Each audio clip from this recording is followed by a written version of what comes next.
이제 내면 세계의 질서와 영적 성장 제5부 회복에 대한 내용입니다. 이 책의 마지막 장 여가 이상의 쉼이라고 하는 14장의 내용을 살펴보려고 합니다. 우리 내면 세계 질서를 아름답게 질서 있게 조화롭게 하기 위해서는 여러 가지 요소들이 필요하지만 그중 가장 중요한 것은 진정한 쉼을 얻는 것이라고 하는 이야기입니다.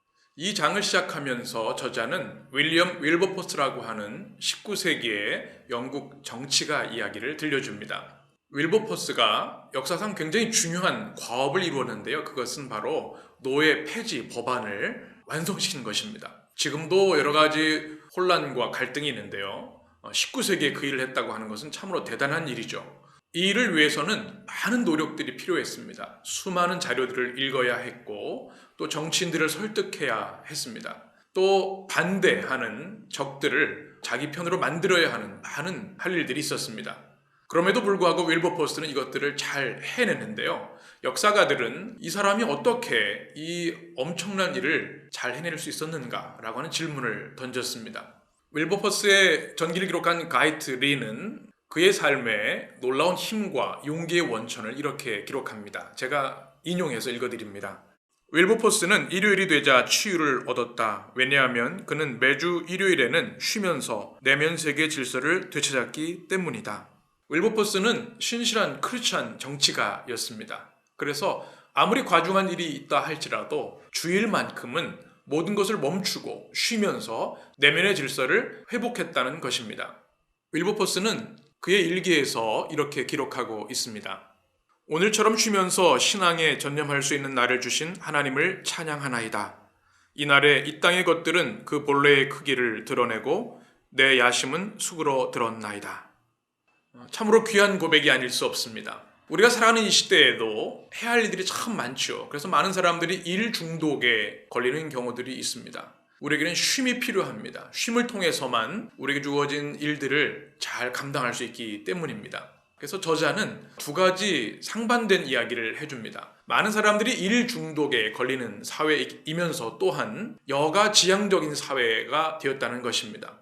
무한 경쟁의 사회에서 성취를 이루기 위해서는 끊임없이 일을 해야 되는 사회로서 얼마나 큰 피로와 피곤함이 있는지 알 수 없습니다. 그래서 여가 지향적인 삶이 우리의 꿈인 것 같습니다. 어디로 나가서 쉬고 싶고 또 캠핑도 하고 여행도 하고, 그런데 안타깝게도 그 많은 여가의 시간들이 진정한 쉼을 주지 못하고 오히려 피곤함과 피로를 느끼게 한다는 것이죠. 그래서 우리에게는 참된 쉼에 대한 갈망이 있고 참된 쉼을 얻는 방법을 알아야 할 필요가 있는 것입니다.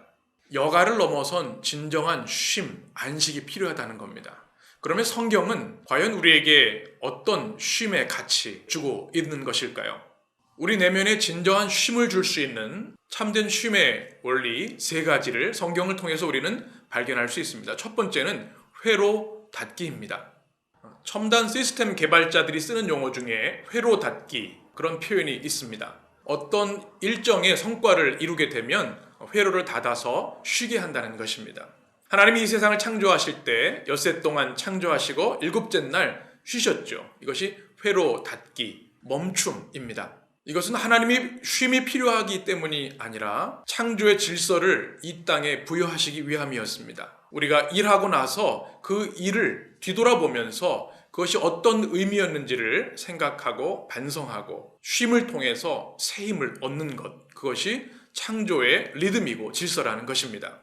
과거를 돌아보면서 의미를 부여함을 통해서 우리는 쉼을 얻을 수 있는데요. 로렌스 형제 이야기를 이 책이 하고 있습니다. 수도사였던 로렌스 형제는 요리의 일을 감당했지만 그는 모든 일에 하나님이 주신 쉼과 은혜를 찬양하는 믿음의 고백을 가지고 있었습니다. 그는 이렇게 고백합니다.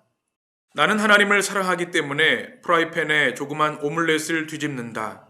그 일이 끝나고 달리 할 일이 없을 때에는 바닥에 엎드려 그 오믈렛을 만드는 은혜를 주신 하나님을 경배한다. 그리고 나면 왕보다 더 행복한 마음으로 일어난다. 로렌스 형제는 요리하는 것 안에서 하나님이 주신 창조와 은혜를 감격하고 의미를 부여함으로 인해서 그의 삶의 일에서 진정한 쉼을 얻을 수 있었습니다. 이렇게 우리의 삶에 정기적으로 회로를 닫고 쉼을 얻을 때 우리에게 생명력과 또 활력을 얻을 수 있는 것이죠. 참된 쉼의 성경적 원리 두 번째는 영원한 진리로 돌아가기입니다. 이것은 현재적 삶을 점검하고 하나님 주신 은혜를 누리는 것을 의미합니다. 저자는 이것을 영혼의 조율이라고 하는 표현을 씁니다. 일주일 동안 세상에서 일을 하면서 흐트러진 것들을 다시 우리 영혼을 아름답게 조율해서 아름다운 소리가 나도록 하는 것, 이것이 영원한 진리로 돌아가는 것이라고 이야기합니다. 아브라함 헤셀이라고 하는 유대인 신학자의 안식일 정의에 대해서 소개하고 있는데 이렇게 말합니다. 안식일의 의미는 공간보다는 시간을 기념하는 것이다. 일주일에 엿새 동안 우리는 공간에 속한 일들의 횡포 아래 살고 있다.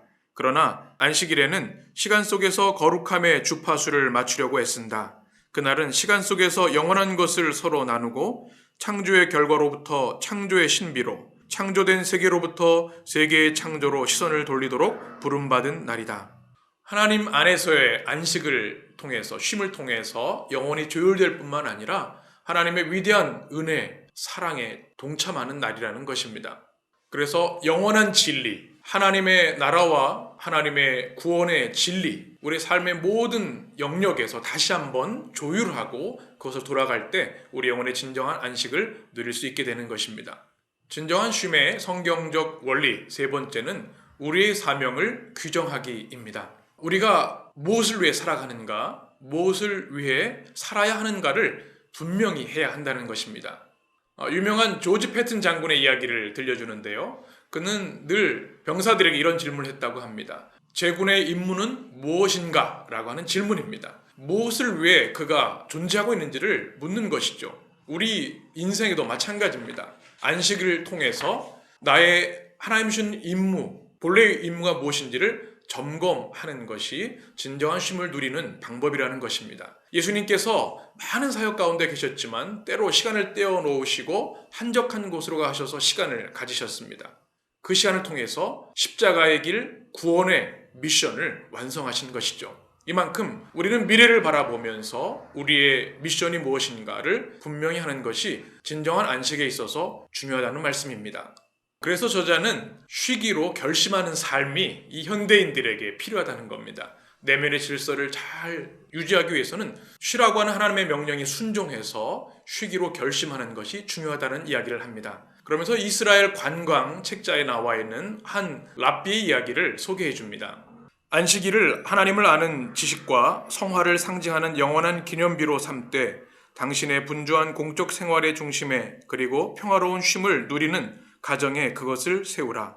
엿새 동안 땅을 경작하고 다스리라. 그러나 일곱째 날은 그대의 주 하나님의 안식일이다. 이스라엘 백성들이 가지고 있었던 안식의 본래 의미가 무엇인지를 보여줍니다. 우리는 현대 예수님의 부활을 기념하며 주일을 지키고 있는데요. 주일에 과연 진정한 쉼을 누리고 있는가 질문해 보게 됩니다. 저자는 한 교인의 이야기를 이야기하면서 충격을 받은 이야기를 책에서 전해줍니다. 주일이 지났는데 한 교인이 이렇게 얘기하는 겁니다. 목사님, 우리에게 주일이 하루에서 정말 다행입니다.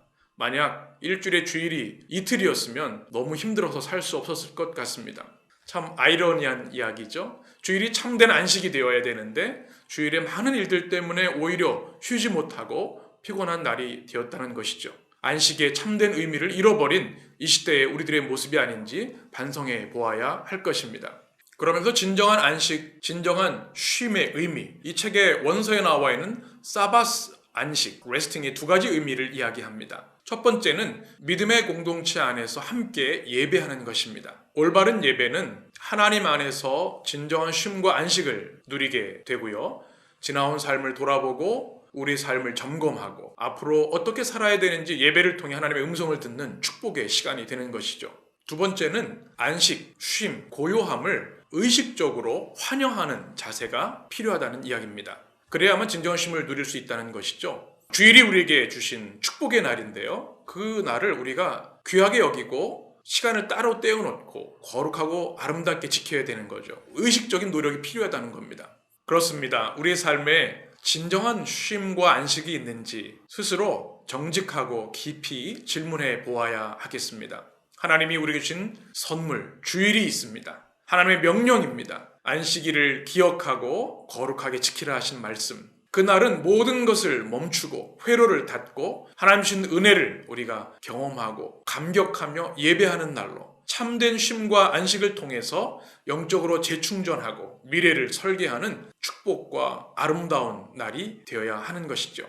이 분주한 현대인의 삶에 하나님 주신 이 거룩한 안식이 여러분 가운데 있어서 영적인 질서가 회복되고 하나님 주시는 생명력 넘치는 풍성한 기쁨이 여러분 가운데 있으셨으면 좋겠습니다. 내면 세계의 질서와 영적 성장, 이제 이 책의 모든 내용을 함께 살펴보았습니다. 우리 성도님들에게 귀한 영적인 유익이 되었으면 참 좋겠습니다. 내면 세계가 붕괴되고 또 내면이 초라한 이 시대에 하나님 주신 말씀과 또 하나님 주신 은혜로 우리 영적인 세계가 질서정연하고 또 아름답고 그리스도의 통치가 있는 주님의 나라를 경험하는 아름다운 믿음의 삶들이 여러분에게 있으셨으면 좋겠습니다. 하나님의 축복이 우리 모든 성도들에게 함께 하셔서 이 어려운 시대에도 영적으로 충만하고 하나님 주시는 풍요로운 은혜를 누리며 승리하는 여러분 되시기를 축복합니다.